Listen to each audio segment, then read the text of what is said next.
И с удовольствием передаю слово госпоже Натали Ямб, бывшему министру бюджета Республики Кот-д'Ивуар и известному далеко за пределами своей страны экономисту, аналитику и мыслителю. Je souhaite en premier lieu remercier les autorités russes et la Team Afrique pour m'avoir permis de venir exprimer mon point de vue, celui de mon parti et celui du professeur Mamadou Koulibaly, candidat à l'élection présidentielle de 2020 en Côte d'Ivoire, sur la souveraineté, sur les valeurs africaines, sur les urgences de développement en Afrique et le rôle que la Russie peut y jouer. Parler d'identité africaine est une chose aisée, car l'identité et les valeurs des Africains ne sont pas différentes de celles du reste de l'humanité. Nous avons les mêmes sentiments de solidarité, de compassion et les mêmes aspirations à la liberté, à la dignité, à la justice et à la propriété. Pourtant, force est de constater qu'après l'esclavage, après la colonisation, après les pseudo-indépendances, on ne nous a reconnu que le droit d'être libre, mais seulement au sein de l'enclos français. L'Afrique francophone est encore aujourd'hui, en octobre 2019, sous le contrôle de la France. Cela remonte à 1984, lorsque les puissances coloniales se sont réunies à Berlin pour se partager l'Afrique, sans que les Africains aient leur mot à dire.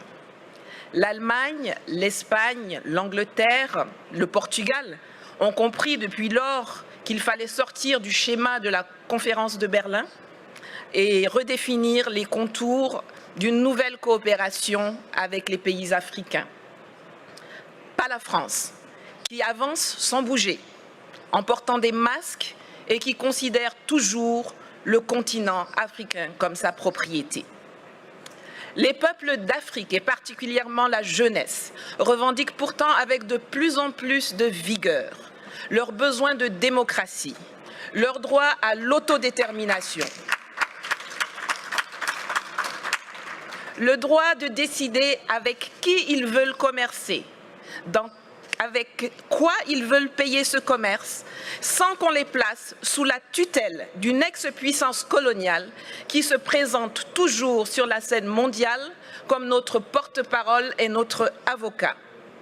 Nous voulons sortir du franc CFA, que Paris, avec la complicité de ses laquais africains, veut pérenniser sous l'appellation ECO, et qui ne permet aucune industrialisation de l'Afrique francophone. La conquête de notre souveraineté monétaire est capitale, car la seule stabilité que le franc CFA garantit aux pays qui l'utilisent sont la mauvaise gouvernance, la pauvreté et la corruption. Nous voulons le démantèlement des bases militaires françaises qui, sous le couvert d'accords de défense bidons, ne servent qu'à permettre le pillage de nos ressources, l'entretien de rébellions, l'entraînement de terroristes et le maintien de dictateurs à la tête de nos États. Nous refusons que la France continue d'usurper la voix de l'Afrique à l'ONU, qu'elle soit à la base de quasiment toutes les résolutions concernant le continent.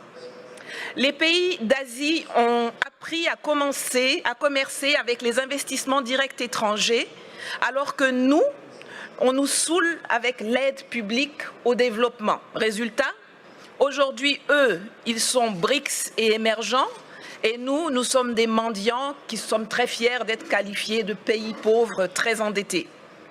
Cela doit changer. Cela va changer et la Russie a un rôle à jouer dans cette évolution. Mais nous ne venons pas en Russie pour y chercher de nouveaux maîtres qu'on substituera aux anciens. Nous y venons pour trouver des partenaires, pour faire du business gagnant-gagnant pour la Russie comme pour les pays africains concernés. L'Afrique regorge de potentialités. Mes prédécesseurs l'ont déjà dit, il y a une population qui grandit, dont 60% à moins de 30 ans, une position géostratégique, d'immenses ressources minières, naturelles, agricoles et surtout humaine. Sur le plan militaire, la présence de la Russie, qu'il n'y a pas de tradition coloniale, peut permettre de rééquilibrer les choses dans les pays francophones. Et je crois que l'exemple centrafricain dont Madame la ministre de la Défense pourrait mieux nous entretenir est l'un des plus parlants. En Côte d'Ivoire, nous avons par exemple un énorme besoin de formation militaire et de restructuration de l'armée.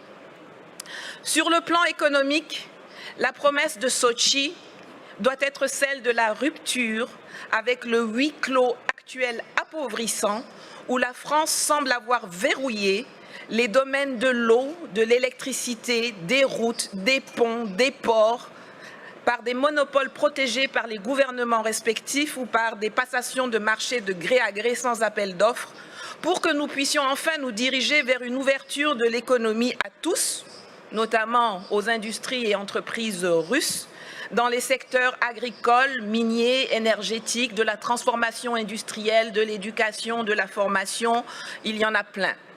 Le littoral ivoirien, par exemple, qui alterne les lagunes, les fleuves et la mer, est long de 570 km et regorge d'un potentiel encore inexploité ou sous-exploité dans le transport maritime et lagunaire, dans le désensablement des embouchures de fleuves qui peuvent devenir navigables, dans l'hôtellerie, le tourisme, l'habitat de luxe, le transport lagunaire entre les villes du littoral, compte tenu de l'état désastreux de nos routes. Enfin, sur le plan politique et diplomatique, le monde et la Russie doivent cesser de nous voir à travers les lunettes déformantes du storytelling méprisant, mensonger et négationniste de la France, qui nous assujettit. L'Afrique n'a pas besoin de tuteurs à l'ONU, l'Afrique n'a pas non plus besoin de nouveaux propriétaires, mais la Russie y a sa place comme un partenaire dans une logique de Commonwealth, d'enrichissement partagé, de collaboration vivifiante et innovante entre les secteurs privés respectifs. Le monde bouge, les lignes évoluent. L'année prochaine, 2020, est celle d'élections présidentielles au Togo, au Burkina Faso, au Niger, en Centrafrique, en Guinée et en Côte d'Ivoire, pour ne parler que de l'Afrique francophone. Espérons que celles-ci verront l'arrivée au pouvoir de dirigeants réellement choisis par les peuples, qui privilégieront enfin l'ouverture sur le monde et de nouvelles et innovantes opportunités d'affaires à l'asservissement bête et stupide aux colons d'hier et d'aujourd'hui. Je vous remercie. Спасибо. Я хочу отдельно отметить, поскольку в зале находятся иностранные журналисты, французские, американские, что одна из главных традиций мероприятий, которые проходят в нашей стране и в частности здесь, это полная свобода, открытость, отсутствие цензуры, и спикеры свои выступления не согласовывали, поэтому здесь можно насладиться настоящей свободой слова. Я это говорю как журналист, потому что знаю, какие бывают с этим проблемы в странах далеко за пределами России. Здесь вы видите полную палитру ярких красок и соответствующих заявлений, но я точно могу согласиться с госпожой Ямб в том, что у России действительно, как она отметила, нет никакого негативного, такого колониального опыта взаимоотношений с африканскими государствами. Мы единственная мировая держава, которая ничем себя не запятнала за многие-многие годы сотрудничества с странами африканского континента. В этом, конечно, наше конкурентное преимущество.